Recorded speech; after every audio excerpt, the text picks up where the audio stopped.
Hi, this is Zoe Routh, and welcome back to our series on points of view. I am very excited to have with us James Surwillo, who is the author of this really amazing book called Metamodern Leadership, a history of the 7 values that will change the world. And James and I first met on, of course, LinkedIn, and we were talking about metamodern leadership as I've read a couple of other books and reviewed them along this vein. And he said, "Would you like to read my book?" And I said, "Okay, send it over." And it was an odyssey through history, philosophy, and leadership theory and practice over the millennia. So it's quite a rich book, and I'm hoping our conversation will be equally as rich. I'm sure it will be. And a little bit about James. He is a speaker, author, as I mentioned, and leader in a Fortune 15 company. Somehow he manages to match his professional job with an in-depth analysis of leadership practice and philosophy across the ages. And I'm super excited to have him on the podcast today. Welcome, James.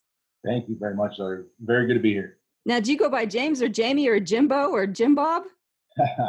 You can call me Jamie. Okay. Oh, good. We're on friendship basis now. That's awesome. All right. Well, our introduction was through the book. Why did you write, you have a full-time job and then you write and research this amazing text, which is really in depth. Why did you write it? What's the interest behind it? Yeah, I know. It's insane. I tell you what I did. It's been about 7 years ago or so when I got my master's degree in management and leadership. And, I got to the program and I said, okay, great. The leadership curriculum specifically, I just felt myself kind of wanting for something. Something was missing. I was like, yeah, I'm reading all this. And then from there, I sort of delved into the leadership industry books, which in the traditional industry leadership books. And I said, okay, well, that didn't really do it for me either. That's not really what I'm looking for. So I really just spent 2-3 years or more just reading everything, kind of like my own little PhD that I kind of staked out for myself. And I didn't know what I was doing. I didn't know where it would go. I didn't know what it would turn into. In fact, I just heard this today. Prudential Financial just did a survey with tens of thousands of people talking about skills. And they said that, everybody thinks that workers have anxiety about technology itself, because that's really what kind of sets the pace for, this exponential progress that we have. And they said that the workers really aren't scared and they're not anxious about technology. They're anxious about skills. They said 50% of workers are not sure in 10 years that their skills are going to be viable. And I think that's a little bit of the anxiety that I was coming from, especially in the realm of leadership. So I said, if I'm going to be some sort of expert surrounding leadership, I'm going to need to understand what it's going to look like in the future, 10 years from now. So I was trying to get as far ahead as I can. And if you consult any type of futurism, which is just kind of a fancy way of sociology of an interdisciplinary sociology of the future, kind of critical thinking to blend a bunch of different, academic genres together to try and predict something. Most futurists will tell you that you can only really predict, and you can't predict anything. So you can only forecast, they call it, 10 years into the future. So I kind of said, I wonder if I can do this. So I kind of broke down, instead of thinking about skills, and you've read it, John. So I kind of talk about the 7 values, and those can be really roughly translated to skills. And by skills, I mean that what are people going to need and want at work, and what's it going to be like 10 years from now? All right. So a couple questions before you move on. So I think you already answered it in what you just said, but I'm just checking.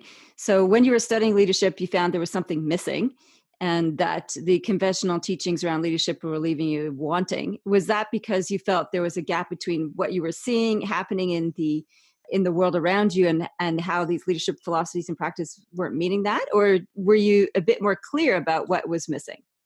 Well, I think what I came to find out, and I didn't know if I knew it at the time, but I kind of eventually got to the understanding that there's some sort of developmental level of leadership when you really start to get into these, you might call them developmental philosophers, but Yeah. developmental theorists concerning, the ego, or, moral development or leadership development. I think Jane Levenger, she studied ego development, and then like a Larry Colbert, he studied moral development, and then Bill Torbert, he studied leadership development. And you start to see all these models kind of stack on top of each other, Yeah. and you're like, wow, this stuff really, it's all kind of going in the same direction. There seems to be some sort of hierarchy when you put all this stuff together that leads to a higher level of leadership capability. Have you read along the lines of the developmental theorists? Have you read Spiral Dynamics, which is along the same Yeah, lines? yeah, no, I do have a copy of Spiral Dynamics. My book's called Metamodern Leadership, Yeah. and metamodernism.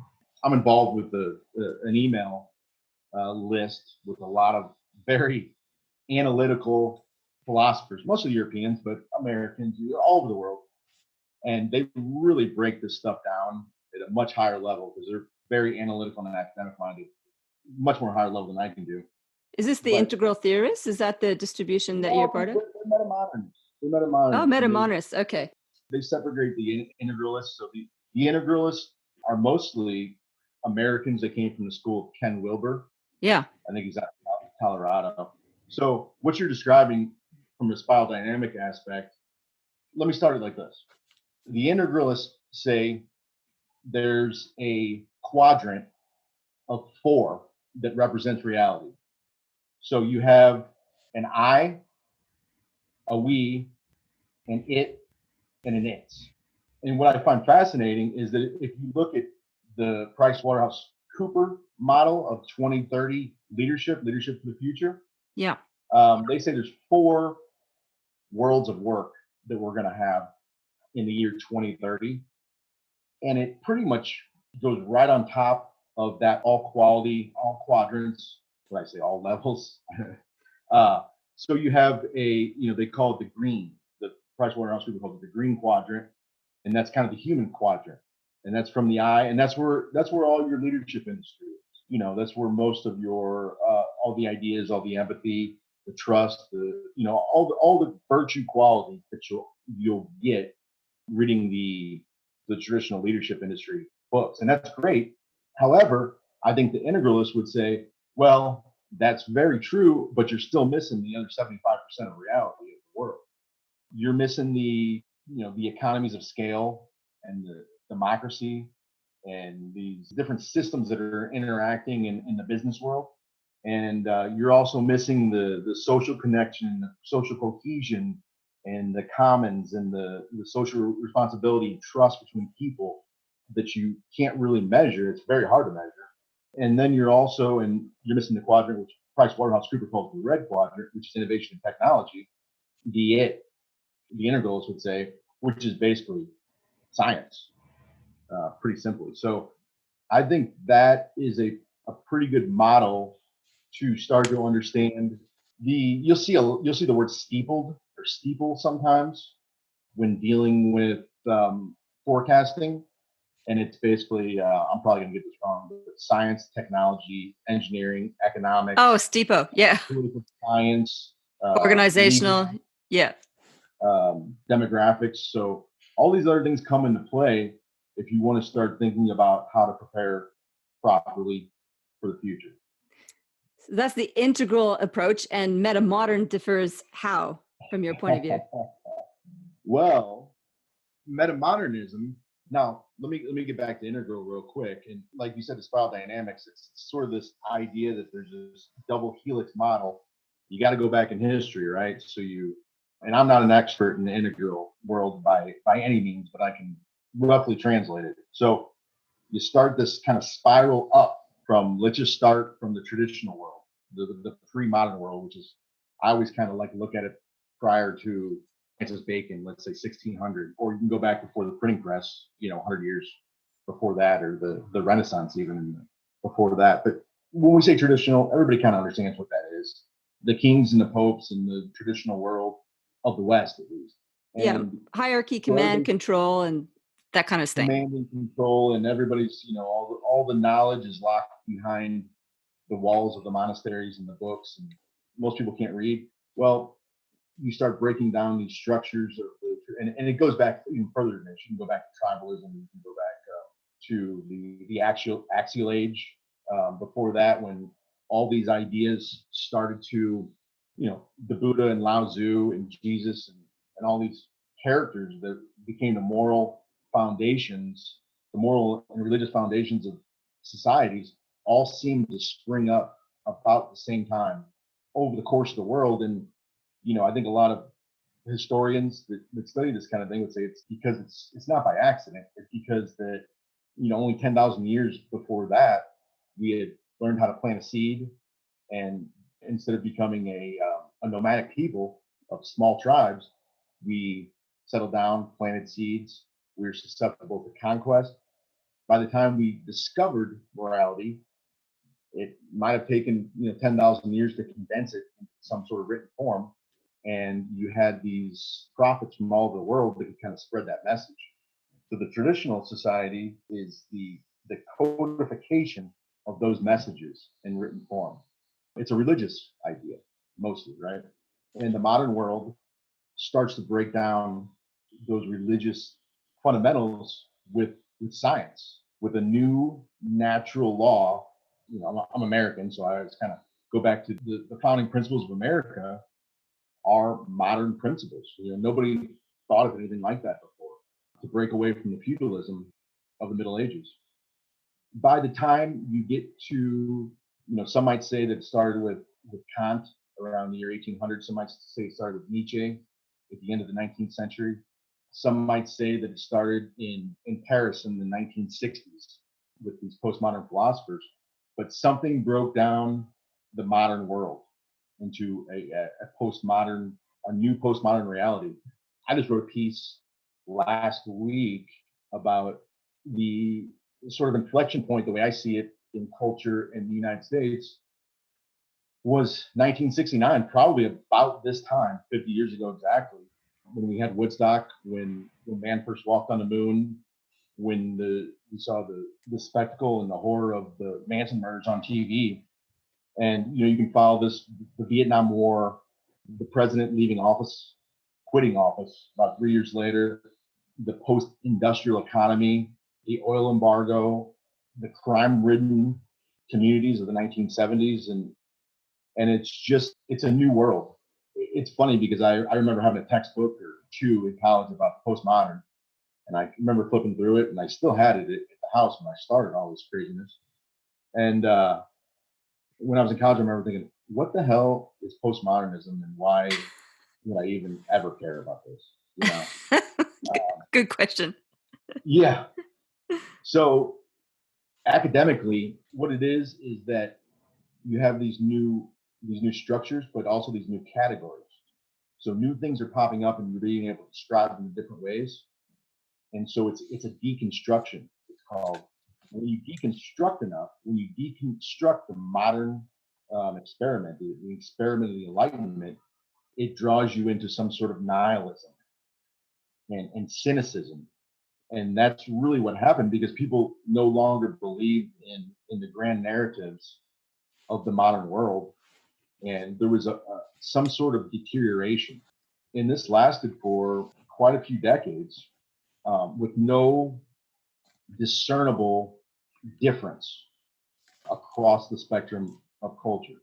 Sure, we got VCRs, and we got some, the cassette tape became the CD, but nothing really crazy happened until around the time of the year 2000, when we have this digital revolution. The same way in the end of the 19th century and early 20th century, that everything started becoming exponential. Life expectancies started to rise, medicines, working conditions. If you look at any sort of graph from around that time, you'll see things started getting a lot better materially. Well, if you look at the exponential change that digitization caused within the last 20 years, I don't think people really understand how big of a change that's been. So it's kind of my quest to out from this postmodernism into a new metamodernism where we can start to construct a new sincerity. And that's where I got this idea from. It came from the art world and the literary theory world of a new sincerity, a new hope, a new faith, a new progress. So when you can start to come to those terms, now you're getting into the idea of what metamodernism is, because you're negotiating the polarities that the postmodern caused. And then I can lead that directly into a what some futurists call a deconstructive polarization to create new leadership opportunities based on the technology and the new realities of the world. Deconstructed polarization that offers new opportunities. Okay, that's a bit of a mindful and a mouthful. Can you give us an Yeah, example of a deconstructed polarity that offers new leadership opportunities? I tell you what, there's not many, unfortunately. I have an acquaintance. He's a psychologist, and he's English, but he lives in France, and they're doing. I actually wrote a piece about it in a journal. So somebody actually allowed me to publish in a journal, but about the I'm going to forget the name of this. But what they're doing is they're trying to, and this is where things get sticky, and this is where linguistically you can revert back into a postmodern idea.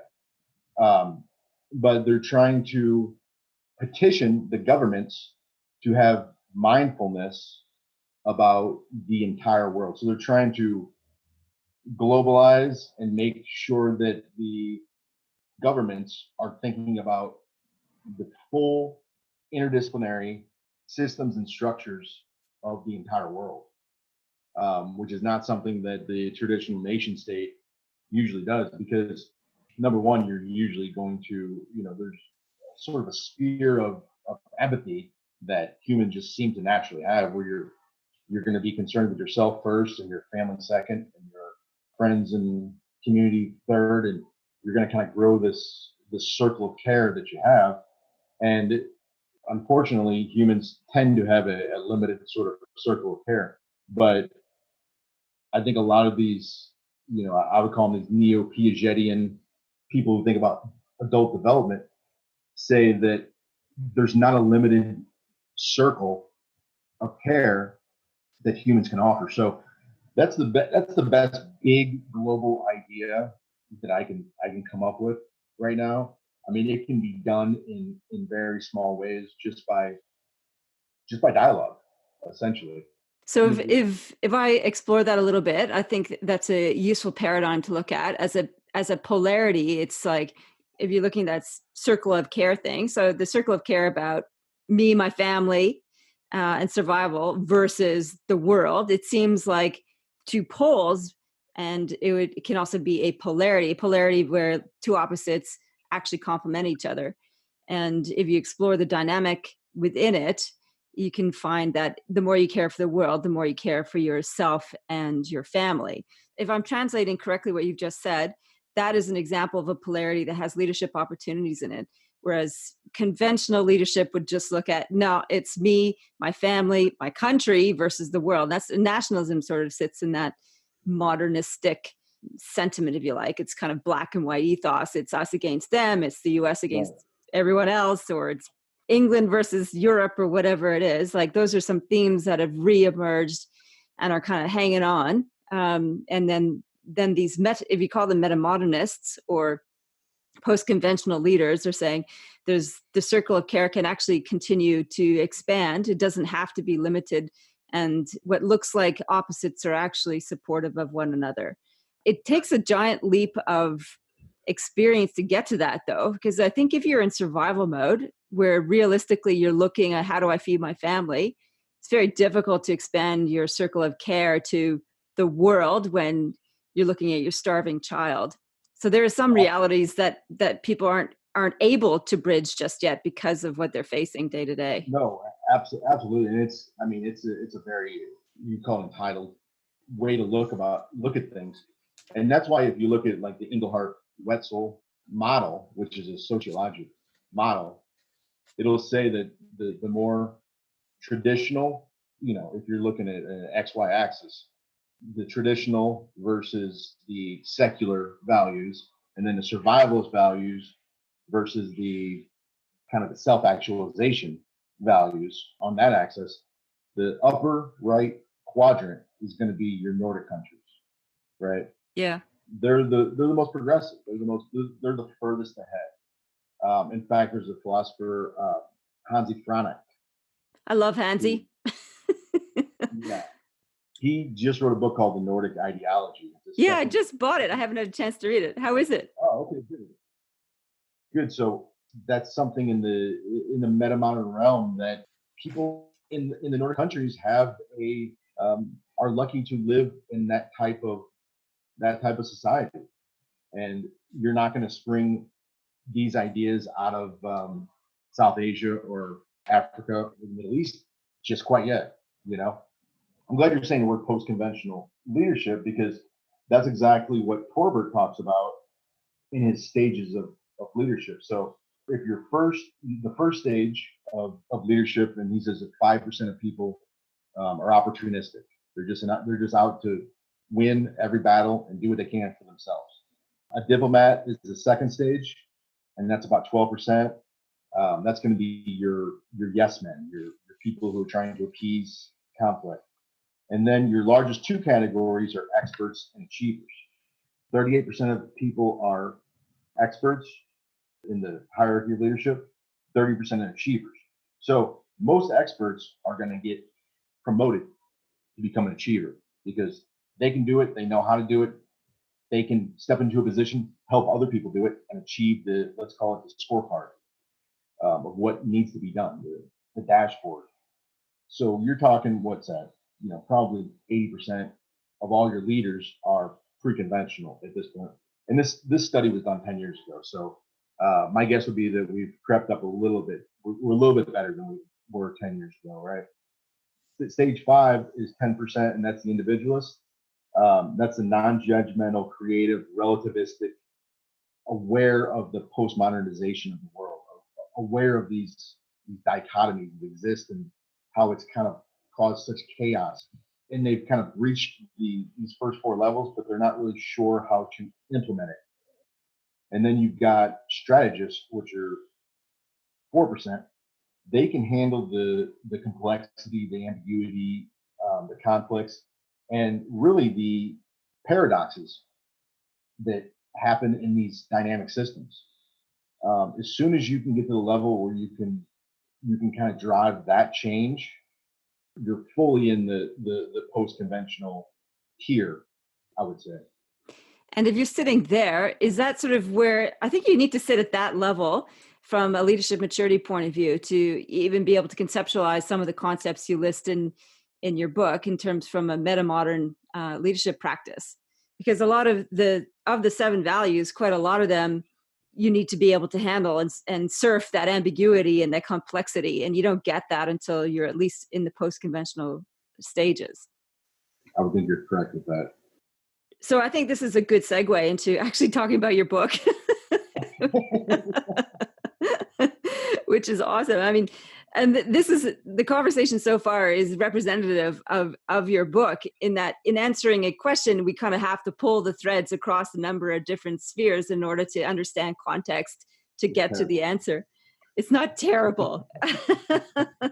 I think it exemplifies the kind of complexity that a metamodern and a post-conventional leader needs to embrace, because there are no simple and easy answers to complex questions. So the question, for example, should England leave the European Union, is a complex question. And yes or no is so reductionist. And you can't just look at that from a simple point of view. I was just reading about that this morning. So coming to your book, though, and you're talking about metamodernism is the promise of hope that gets us out of the pessimism and the cynicism that can emerge from post-conventionality. And you've come up with 7 values. So funny, in my head, it was 7 virtues. I don't know why it stuck with 7 virtues, but 7. Pretty interchangeable, sure. Okay. They're not quite. In any case, 7 values, or because they're value, you call them values, but they're also skills. So I'm curious, my first question was around that. Why did you call them values instead of skills? Is that to elevate the principles around them? Oh, that's a good question. Yeah, I didn't want to call them skills because I think skills, there's got to be a belief system surrounding them, and I don't think I think there's a necessarily has to be a belief system surrounding skills. Okay. Does that make sense? Yeah, that's a really great answer. That makes a lot of sense. So there's a lot of, yeah. So there I go. The questions I prepared is like virtue 6, and it's like value 6. And one of the ones that you list, which is, I think, goes to the heart of some of the issues in metamodern leadership, is talking about leading from behind while dealing with the whole system. So as a post-conventional leader, a metamodern leader, understanding that all leadership questions sit within complex systems that have far-reaching threads, elements, pressures into it. What do you mean by leading from behind? I was trying to visualize that as I was reading through the book and what that actually looks like from a pragmatic point of view, when you're trying to lead from behind, guiding people, organizations through and with a system. Yeah, this can be a very sticky idea, especially in the United States, because I think people see Barack Obama as a leader who led from behind. I don't think they saw him. A lot of people didn't see him as a strong leader in the same way that they see Donald Trump as a strong leader. It's kind of like a band leader versus a general, right? It's the command and control idea of, let's say, a large old organization.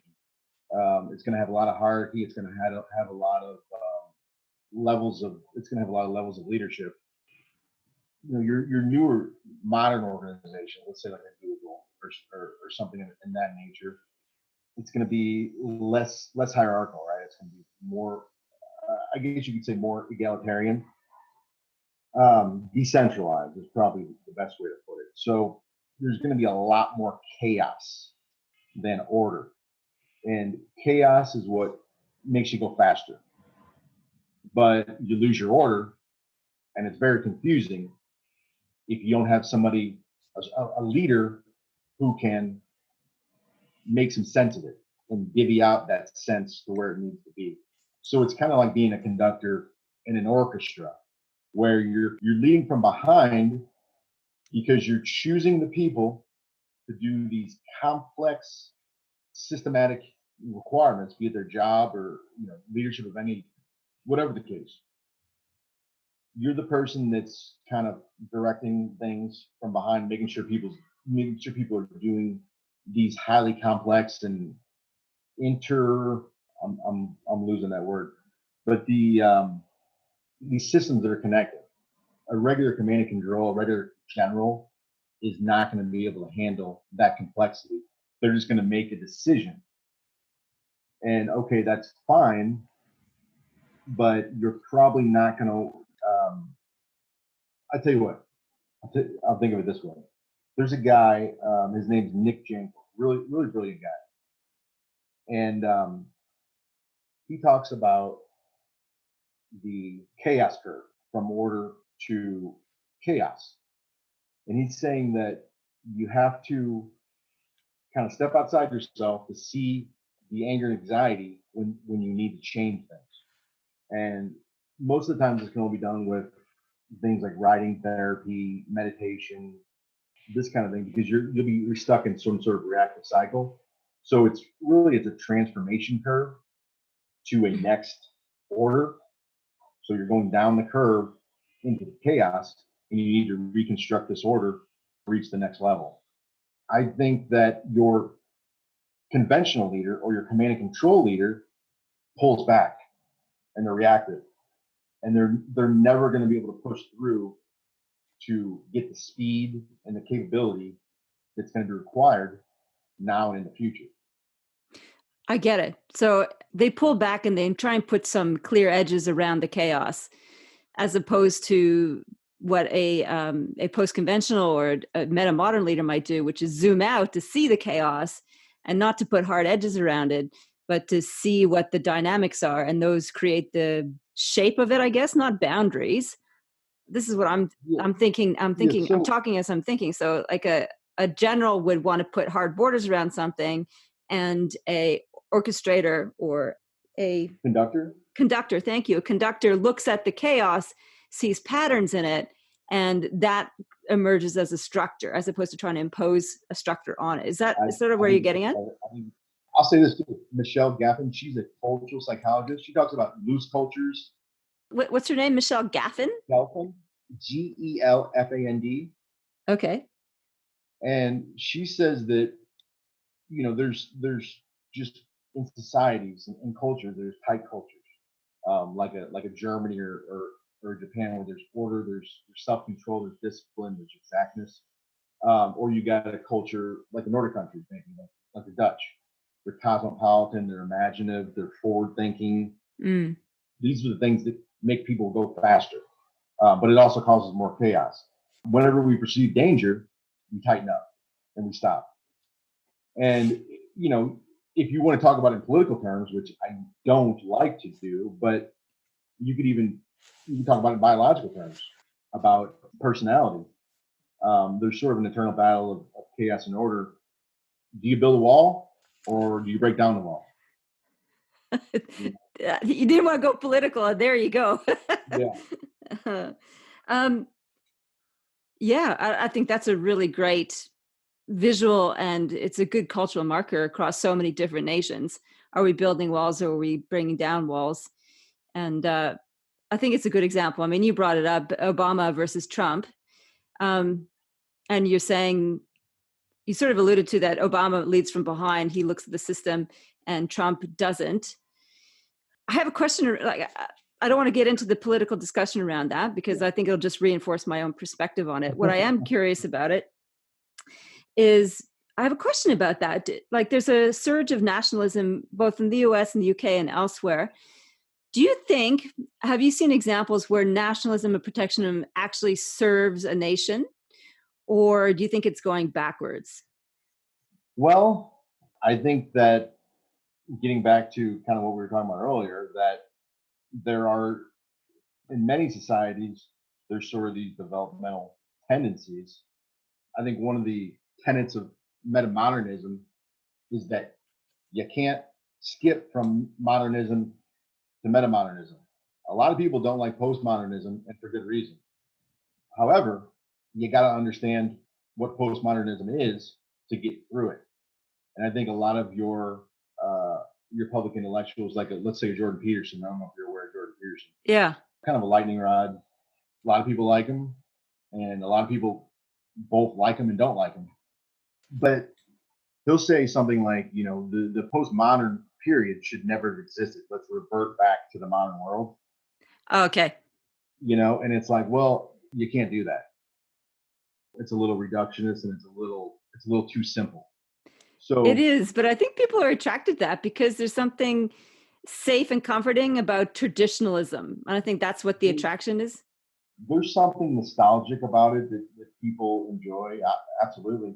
I mean, the cover of my book is the Janus, the Roman god Janus, which is the god of doorways or gates, and it's about this time between worlds that another postmodernist, Zach Stein, might say, this bridge between these two worlds that you always have to sort of connect in some way.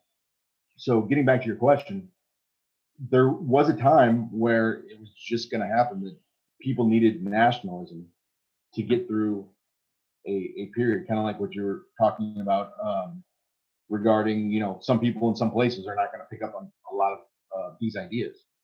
And in fact, in the piece that I just wrote, that I just referred to, I kind of made the distinction, hopefully I made the distinction between nationalism and patriotism of your country. So I think there's a linguistic simplification when we're talking about nationalism when used properly.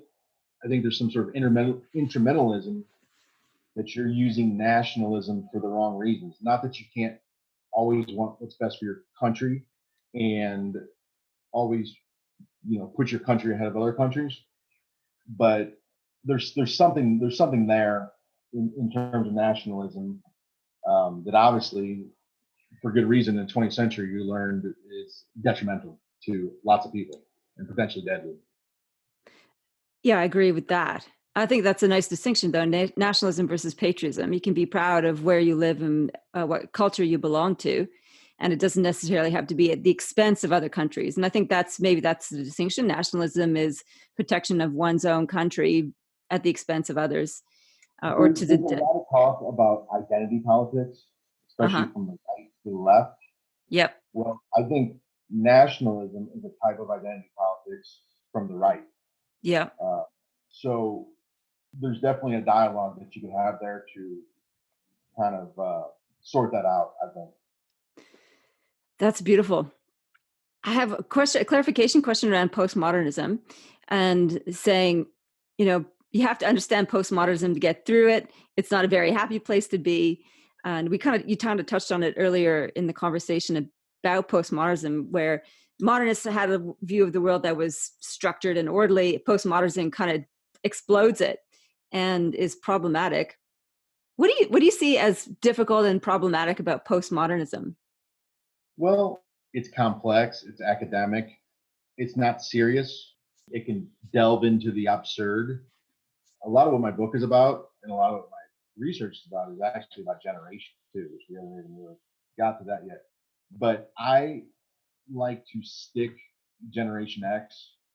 I like to label them, even though it's not exact, but they were raised in the postmodern. So they have a lot of attributes that are postmodern. And there's a lot of nihilism, cynicism. That's what you get the early 90s slacker generation and the grunge and the Simpsons and these sort of these ideas were, I think Frederick Jameson, he was a postmodernist philosopher. He said it's the end of, the end of history, the end of. Oh, yeah. So there was a dread, because when you can, and I'll say this word again, deconstruct or dissect things into your own subjective narrative, and there's a loss of objective truth, then the world becomes absurd, and you don't know what to do next, and you feel like there's no longer a North Star. Yeah. Thank you. That helps so much. And it describes, well, I'm Gen Xer, so it describes a lot of that teenage angst in a greater context. So let's talk about the values. I think your whole book is about this. And I've summarized them as you've written them. So there's art and ego, participation, social theory and cooperation, partnership, which is about the sharing economy, psychology and motivation, which is personalization and knowing thyself. I'll phrase the question and then I'll come back to reading the values. The question is, out of all of these values, which do you think is the fundamental one that's kind of like the kingpin one? If you needed to start in developing this value, is there one that's sort of a catalyst for the other? So that's the question. I'll just park that as I list them all for the listeners. So we're up to psychology and motivation, which is personalization, philosophy and education, which is pedagogy, which is teaching through problem solving, ecology and capitalism and understanding purpose and working through purpose, mythology and leadership in the power shift, which is the leading from behind principle that we just spoke about, and 7, globalization and democracy, a planetary shift.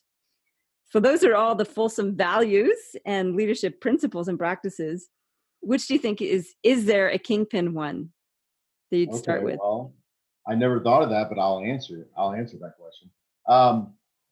I think, bridging off from what we were just talking about Gen X, I seem to align metamodern leadership with the coming, maybe you call it replacement of the baby boomer generation in the United States with the millennial generation. They're about the same size. Millennials are a little bit larger. Boomers were born 1945 to 1964 roughly. And then Gen X is born 1965 to 1978, 79, somewhere around there. So then you've got the millennials, maybe 1980 to 1997. So you've always got these 20-year generations roughly, right? one of the grand ideas of this book is that, kind of as we were talking about cultural eras before, as we mentioned, the traditional or the medieval age, the traditional world, and the modern world, and the postmodern world, and the metamodern world. You see these shrinkings of these eras as we go. And right now, what we see in these generational eras remain pretty static, because I did my undergrad. Was in psychology, early childhood development. So Jean Piaget, big guy in that field, and he said there's four stages to childhood, right? And all these neo-Piagetians that we talked about earlier, Kohlberg and Levenger and Corbett and Keegan and all these guys, he's there. He's the guy that's kind of started it all. So you have these static generational periods, because that's how long it takes for somebody to develop. And it's basically the time where people become adults and they start reproducing. So biology and is not going to change in a few thousand years for humans. So you have this collision happening with generations and cultural eras, and you have the Gen Xers, who are these nihilists, these cynics. Obviously, I don't want to paint too broad a brush, because a lot of them aren't, obviously, but that's the environment that they grew up in. Where do you sit in the generational spectrum? Well, I was born in 1979, so I kind of bridged the gap. Okay. So what I've said before is that, and I am going to answer your question. What I've said before is that the armor for Gen Xers was nihilism and cynicism. Sure. And the armor for millennials is purpose and meaning. That sounds so much nicer. So my answer is purpose. Yeah, right. Probably the biggest value, the most important value that millennials will have. Some sort of new post metaphysics, some way to get past the materialism of the world, to hopefully reduce anxiety, which is a huge problem for everybody now, but especially for that generation. So not that they're there yet, and they got a long way to go, but I think if they can get to that point, that would probably be the best thing for them, maybe. Okay, awesome. So that's the Gen Y. So Generation Alpha. So I'm thinking about my nieces and nephews just coming up to their 18, about to launch into the world of work. What do you reckon their armor might be? Or are they going to continue on the coattails of the Gen Ys with purpose? Well, I tell you, in fact, at work, I just watched the generational expert. Her name is Jess Wiener. And she was talking about Gen Z entering. Is that what you're referring to? Gen Z? Yeah. Different name, same generation. And here's something crazy that she said, is that she said something like, for those like 18 and under, I think she said something like 61% of these kids would like to have a career in YouTube. So Generation Z or Z, 60% or more want a career on YouTube. Yeah. So she said that this generation is going to be the generation of order. They're going to want predictability. They're going to want a sort of a revolution of normalness, maybe. You're right. If you want to get back to the, there's a pair called Strauss and Howe. They wrote a book called Generations in the early 90s.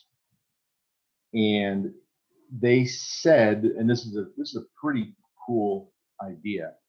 They said that there are 4 generational archetypes that repeat through history, and they went back in the United States to the 16th century. And they said these 4 generational archetypes keep repeating, and it's not any sort of crazy metaphysics. He says that, you got the static period of generations that last about 20 years. You've got the lifespan, A full lifespan is usually about 80 years, and all that firsthand information is pretty much gone in 80 years. You So write what about you this in the book, right? yeah, Yeah, yeah. okay. So what you end up having is these four periods, these four archetypes recurring over and over again because people don't learn the lessons from the past, and if they do, it's been too long ago for them to really comprehend it. So you might have a GI generation, the lost generation, the boomer generation, Gen X, Gen Y, and Gen Z. So if you go four generations back from Gen Z, you'll have their same archetype. So if you really want to know about Generation Z, go back to what would that be? Boomer parents, the parents of the boomers. Is that right? The Boomers X, Y, Z. So it's either the boomers or the boomers' parents. Gen Z, Gen Y, Gen X, the boomers. So the silent generation, right? Yeah. So that's that's the generation that lived through the Second World War, who are That's like the adults generation. That's a generation who were sort of adults through through the Second the World War. Second World War, and Yeah, right. that generation, they're called the silent generation. They were the silent majority during the Vietnam. They were sort of the older folks during the Vietnam War, and they were Nixon's silent majority, right? They were the people that turned out and voted, kind of riding the surplus of the post-war quietly. They weren't a large generation, but they never revolted. There was no revolution like the boomers, and they never. I'm sure that a lot of them went to Korea during the Korean War in the United States, but there was nothing. The 1950s in the United States was probably their kind of heyday, and it was pretty quiet. So maybe that's the legacy of this new generation. Who knows? It's a Awesome. theory, pretty cool idea to think about. That is a really cool idea. And I think it's a wonderful, optimistic way to finish the podcast. Your book is amazing, and I highly recommend it to anybody who wants to have a really in-depth look at the promise of the future of leadership and the values that we can pick up and express and work with and make use of as we deal with complexity and what we've got on our plate right now as leaders. Jamie, thank you so much for your time today. So thank you very much. Really enjoyed it. That's good. And if people want to catch up with you, you have a website, jamesurwillo.com. Is that correct? That's all. And also, I'm going to put a whole bunch of the references that we talked about on the show notes page, which will be at zoerouth.com/podcast/metamodern leadership. So a lot of the book references that you mentioned will be up there, as well as links to your book, your website, the 7 values themselves. And yeah, I hope lots of people explore metamodern leadership. Thank you so much for your time. Wow. Thanks a lot, Zoe.